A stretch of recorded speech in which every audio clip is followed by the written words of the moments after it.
there!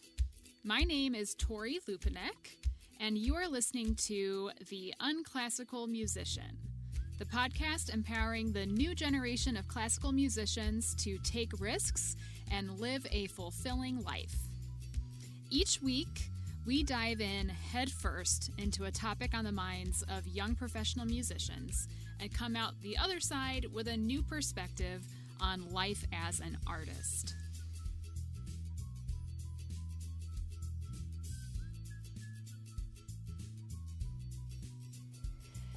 Hello! Welcome to 2021. Wow, we're here. We made it. Finally. I hope that everyone had a lovely holiday season and that you enjoyed sending off 2020 into the past where it belongs and welcoming this fresh new year. Today, we are going to talk a little bit about New Year's resolutions and how to set smart goals. So, I don't know about you, but I've noticed over the last few years, New Year's resolutions have become a rather divisive topic. And we're going to kind of dig through that a little bit today. So we've kind of got like two schools of thought. We have pro New Year's resolutions and anti New Year's resolutions. So the argument for pro New Year's resolutions are, we're all pretty familiar with these things. The new year marks a fresh start, a clean slate, hope for a better year, hope for a better life. People enjoy setting goals to work towards for themselves that give more purpose and meaning to their life, especially if you find that you're like stuck in the daily grind or have been dealing with a hardship or just overall are like looking for a change up for the new year. We have a firm start date, January 1st, right? And now we have anti-New Year's resolutions. And I think the main argument for anti-New Year's resolutions is why wait? Why wait until January 1st to start making positive changes in your life? Start now. Very respectable argument, for sure. Another one is, I never end up achieving my goals or sticking with my resolutions anyway, so why even bother? Yeah, I can kind of feel that. We're going to dig through that one a little bit. And then you've also got people who are just anti-establishment and like the health and fitness economy benefits so much out of getting people to feel the need to restart their exercise and nutrition routines in January, which, yeah, I understand not wanting to feed into that commercialized health system too. That's fine. I understand. And then you've also got people who say that they're like super content and happy with how their life is right now. So why bother changing it? Why bother trying to make anything better? I know that I'm content right now. So why bother making changes? So we're going to go through some of these real quick. Let's start with why wait? Start now. This is a great mentality to have if you are a very driven and ambitious person about the goals that you have already set for yourself. There's no need to wait until January 1st to start achieving your goals. But for many, that new year acts as a concrete starting line, a concrete point to just go. And that's fine too. It depends on the person. It honestly depends on the person. If you're the kind of person that needs that little nudge to just get going, that one date on the calendar can be enough to jumpstart you. And that's awesome. How about, I never end up achieving my goals or sticking with my resolutions anyway, so why even bother? You may have a hard time sticking with those resolutions for any number of reasons. Here's just a few of them. One could be you set very lofty, ambitious goals for yourself that would be difficult or not realistic for you to achieve this year. Okay? like going from 0 to 60. We're not a car. It doesn't work that way. Okay? Or maybe you set goals or resolutions that you don't believe in or are not personally inspired by. Like maybe you're feeling pressure from society at large or social media to make resolutions about things that like everyone seems to be making the same resolutions, but like I don't really feel drawn to those things. So if you're not inspired to follow through, you're not going to follow through, right? And then we also have this all or nothing mentality, which kind of comes a little bit from perfectionism, maybe a little bit, especially with us musicians. So this all or nothing, that if you fall off the horse, you would rather just lay on the ground and let the horse trample on you than pick yourself up and get back on it. And it's a little bit of a violent analogy. I'm sorry. But like, let's say, for instance, your standard New Year's resolution is to exercise for 30 minutes, 5 days a week.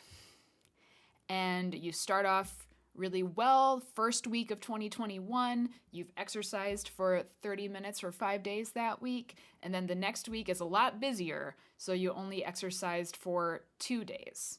And then the third day, you were super busy and you're like, ugh, I'm not going to have time to work out. And then the fourth day, you're like, well, I didn't work out yesterday, so I'm not going to get to 5 days this week, so I might as well just not do it. Does that sound familiar?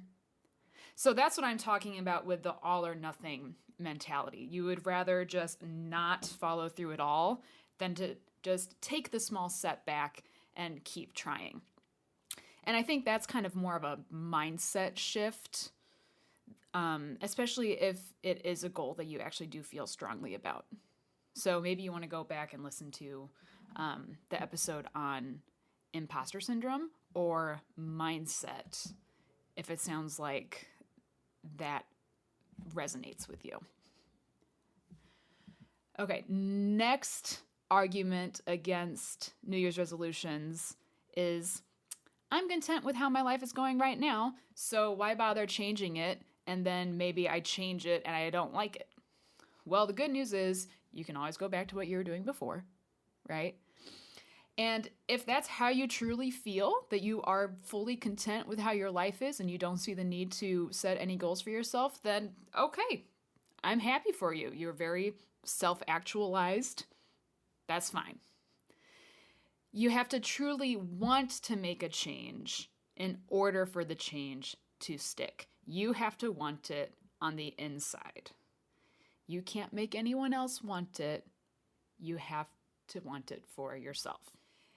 Maybe this January, yeah, you're content. You don't feel the need to make any kind of a change. Maybe July rolls around and then you're like, oh yeah, maybe I've kind of fallen off the horse a little bit with eating healthfully. In which case, please don't wait until January 1st, 2022 to start eating healthfully again. You know what I mean? Like, just start. Does this make sense? I hope this all is making sense and tying together. So I want to help you and all of us be better about making New Year's resolutions that actually stick. And a really helpful mnemonic device for setting goals for yourself is SMART. We want to set SMART goals. S stands for specific. How can I be more specific about my goal? M stands for measurable. How will I know that I've achieved my goal?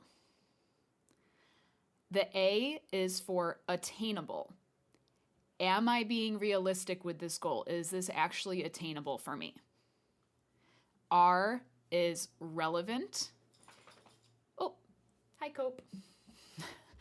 R is relevant. Shaky. R is relevant. Does this goal align with my personal values and long-term goals? And the last one, T, stands for time bound.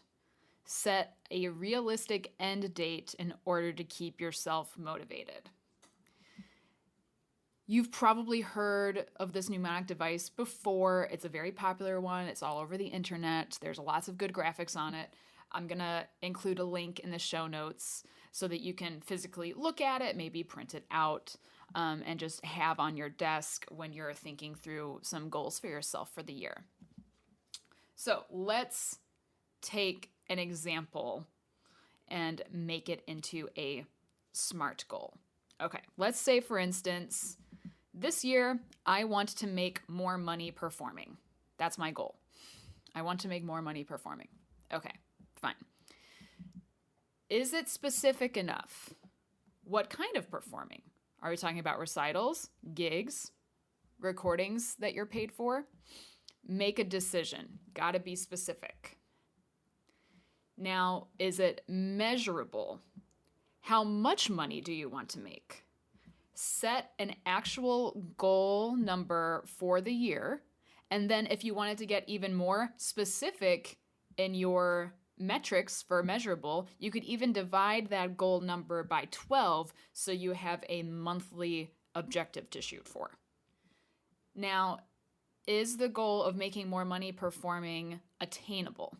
Is it realistic for me to make that much money performing when there are no live performances happening during a pandemic? That's something to think about too, right? We got a little bit of a ways to go until this vaccine thing kicks in, if it does. So just make sure that you're actually being realistic and attainable with your goal number. R for relevant. Am I trying to be a performer?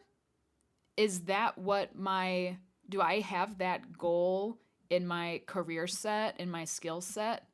Or would my energy best be put towards another area of my career, especially during a year where it might be difficult to make money performing? Do you know what I mean? So we have to make sure that this is relevant. And last but not least, time bound. So kind of like what we were talking about with measurable, do we want to make a goal for this year, for 2021, like 365 days, or do we want to go each month? To make this goal of making more money performing this year more SMART, let's just go through it real quick. So specific. I want to make more money performing this year. What are the most likely ways I will be able to make money performing during a pandemic? Maybe some small outdoor gigs like church services or weddings, perhaps. Or if you're a string player and you can wear a mask, it really depends on what your comfortability level is. I know as a flutist, if it's a live stream church service and there's not a lot of people around, yeah, sure. If it's an outdoor wedding, yes, sure. So it really just depends on the person. Now, to make it measurable, let's say a realistic, attainable number for this year might be $6,000. I'm going to make $6,000 playing gigs this year that are COVID safe. So if you wanted to take that and break it down per month, that would be $500 per month gigging. Is this attainable? Yes, I think this could be attainable, $500 a month gigging. $12,000 for the year? Maybe not. It also depends on what region you're in, if you're in a major metropolitan area or not, etc. This is just an example. But we have to make sure that we are setting attainable goals, right? Is this goal relevant to my long-term goals as a musician? Yes. I want to perform more because that's what my degree is in. Yes, that is relevant. And is it time-bound? Yes. I've got two ways to think about it, by the month and by the year. I think maybe by the month would be more motivating because then you're working consistently each month rather than, maybe November has rolled around and you're still $3,000 short of your goal. So maybe smaller checkpoints throughout the year is a good way to keep yourself more honest. And that's pretty much it. So if you are setting New Year's resolutions, which I think you should, just be sure that you're making them smart. Specific, measurable, attainable, relevant, and time-bound. You got me? Cool. So I hope that's helpful. Follow along on social media this week. I'm going to be posting some of my personal New Year's resolutions. And if you want a little bit of help coming up with some good goals for yourself for this year, for the month of January, I am still offering a free 15-minute coaching session with me. All you have to do is just DM me on Instagram or send me an email. I'm Tori at ToriLupinek.com. Instagram, it's at Tori Lupinek Flutist. We can definitely go through some goals for you in 15 minutes for sure. So I think it's a good use of your time, but that's just me. If you haven't already joined the Unclassical Musicians Facebook group, please do that. Also, we are now on Spotify. Yay! So if you have friends who prefer to listen to their podcasts on Spotify, feel free to share this with them. All you have to do is just put in the Unclassical Musician and it'll pop right up. If you're an Apple user, make sure you do the rate, review, and subscribe thing for me on Apple Podcasts. And if you are on Audible, you can also leave a rating on Audible. I don't know how many people use Audible. I feel like that's going to be the next new thing.